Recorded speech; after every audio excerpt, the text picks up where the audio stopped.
بسم الله الرحمن الرحیم. مولوي صاحبانو موږ تاسې دویم سبق ویلی وو، اوس دریم سبق وایو. دا د مکتبه شامله مو خلاصه کړله، مکتبه شاملې ته رالو. دویم سبق موږ تاسې په دغه بټنه کې ووایي چې دغه څخه دا کتب مو کې کړي وه. ما درته وویل ما دلته چې تاسې هر څه ورنوشته کوئ هغه کتاب درته را اړوي. دلته د مصنف نوم درته را اړوي، دلته کتاب درته را اړوي، دلته مصنف متوفا درته را اړوي، درته ښکاره کوي. او دغه څخه وروسته که چیرې تاسې دغه کتاب په هکله باندې څه وغواړئ، دا بټنه وکړئ چې د کتاب په هکله باندې څه معلومات تاسې ته درکړي. چې ګوره الدواوین الشعریه دا ګوره دا یو کتاب دی، مثلا دا دې په هکله تاسو ته دوی معلومات درکوي چې دغه مثلا دلته اوس هم مشهوره کتاب ورکومه، هغه به ګوره داسې محتوای هندیه ده. دا بټن تاسې ورسره وکړئ، ورته محتوای هندیه په هکله معلومات درکوي تا ته.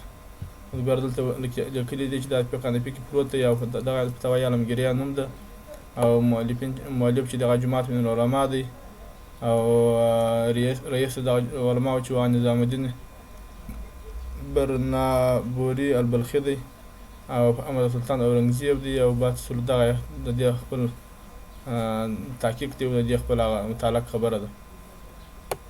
نو دا کار درته کوي مولوي صاحبانو. او دغه څخه وروسته راځو دې ځای ته، دا الکتب بټنه مو خلاصه کړه. اوس راځو التصنیف بټنې ته. دا التصنیف بټنه مولوي صاحب دا کار درته کوي. په دا کتب بټنه کې دا شی پاتې دلته که تاسې هر کتاب وغواړئ چې مثلا تاسې راواړوئ، ګوره دا د هندیه توری ما دلته ورکړئ، هندیه راواړوله راته.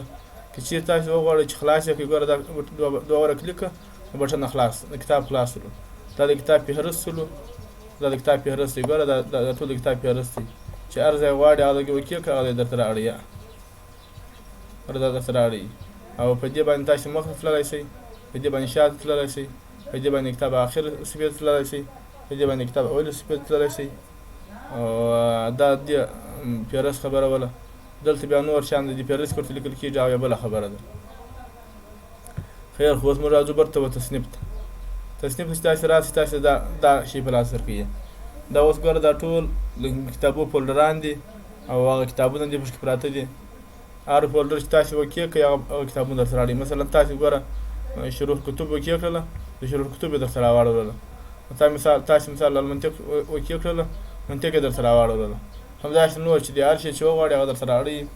او دلته هم تاسې کولی شئ چې دلته یو فولډر نوم ورکړئ. مثلا زه خالي حنفي ورکوم، او دی به خالي ګوره فقه حنفي راته راواړوله.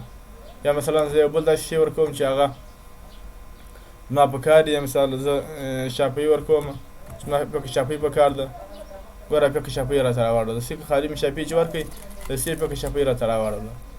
او دلته بیا زه کولی شم چې کتاب ورکړم، د کتاب نوم ورکړم. فقه شافعي کې چې مې کتاب خوښ ولو هغه مثلا زه ورکړم.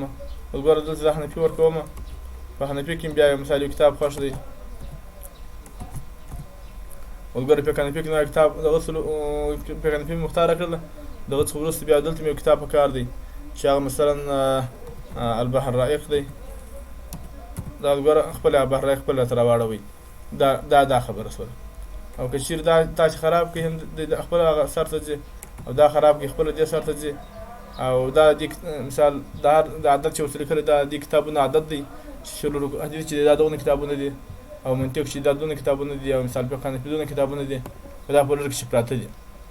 او دغه څخه وروسته دا کتابونه شوله، او دا مجلدات شوله، دا موافق للمطبوع او غیر موافق للمطبوع.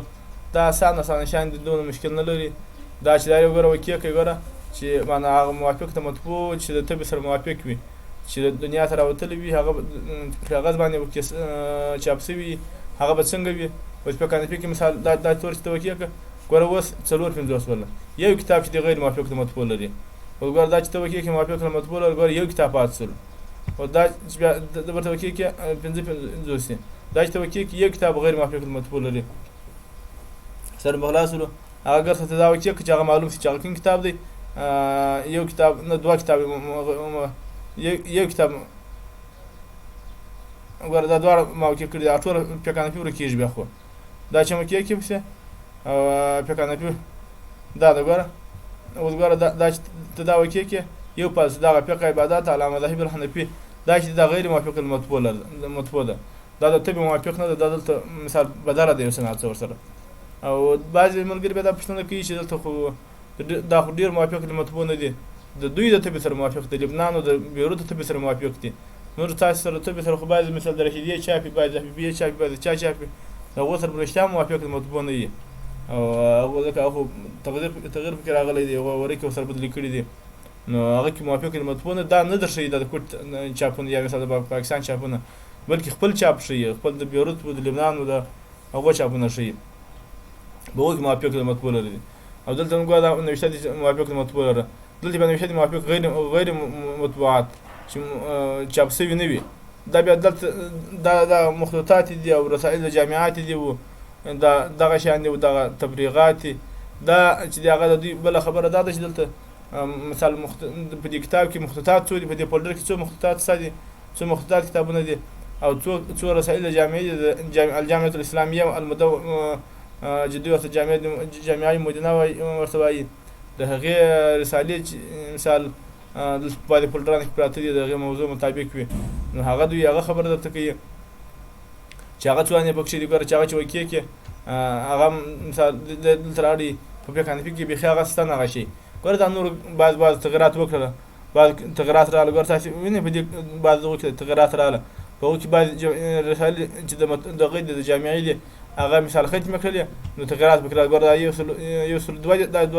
دوه دي التخریج والاطراف، دا چې ختمې کړې دویانې چې رسالې پکښې دي هغه دوانې رسالې بیا اوس ختمې شولې، اوس نو دوی وایي چې سل دانې پاتې شوله،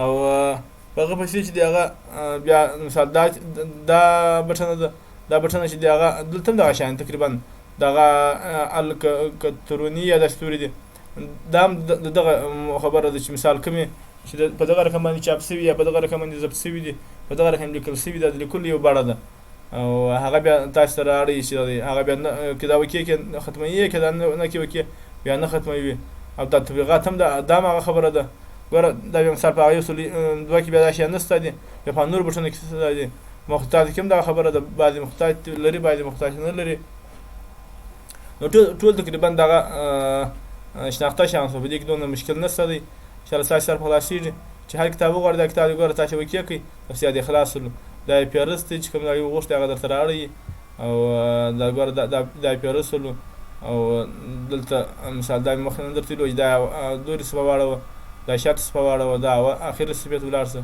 اولې صفحې ته ولاړ شه، دا خبرې پکښې دي، نورې خبرې په دې کې هم نشته دي. برته ځو دغه بټنې سر ته، او دلته لیکلي دي څوک المؤلفون، دلته بیا دا ځای درښیي، ګوره دلته ما ورته لیکلي سیوطي، دلته ګوره ته چې ورته ولیکې هر شی چې ورته ولیکې دغه مصنف کتابونه درته راوړي، مثلا زه ورته لیکم اللکنوي، اوس ګوره دا د لکنوي ما درته ولیکه ابوالحسن د لکنوي سره دا کتابونه مکتبه شامله کې پراته دي، په دغه مکتبه شامله کې د لکنوي سره دغه کتابونه شته دي، او د وضع علي قاري صاحب بیا کوم کتابونه شته دي، ګوره دا دي الملا علي قاري، د ملا علي قاري دا کتابونه ټول په مکتبه شامله کې پراته دي، ګوره دا کتابونه د ملا علي قاري په مکتبه شامله کې شته دي، یا مثال زه ورته لیکم السیوطي، بخپله دا راته ولیکله د سیوطي صاحب دا کتابونه په مکتبه شامله کې شته دي، تر ټولو د سیوطي صاحب کتابونه ډېر دي، او عدد دلته دې عدد نه ښکاره کوي تقریبا چې څو کتابونه دي ټوله، دا سیوطي صاحب دغه سلو الکتب دا لیکلي دي، ګوره الکتب دا یو سل دوه کتاب دي، یو سل یو کتاب دی، مثلا اوس ته چې ورته ولیکې لکنوي، ګوره لکنوي ابوالحسنات لکنوي،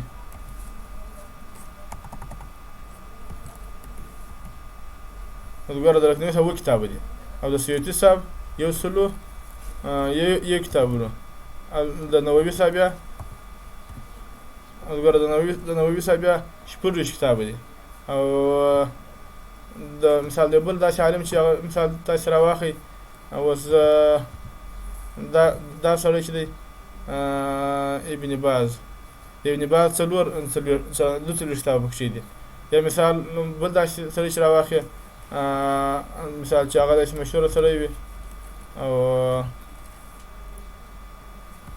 ابو غدا صاحب خو مستقل تصنیفونه نه لري په دې کې، نو دا هم تقریبا دا خبره چې د هر مصنف په مختلف کې دلته متوفا درته راړي، دلته مصنف نوم درته راړي، دلته د کتابون عدد درته راړي، دلته د کتابو نومان ټول درته راړي چې دغه کتابونه دي، دغه ټول پرانځي کې پراته دي، مثال څنګه راته پراته دي، هغه د دوی خپل ترتیب ټول درته پرېږدی درته ایږدي.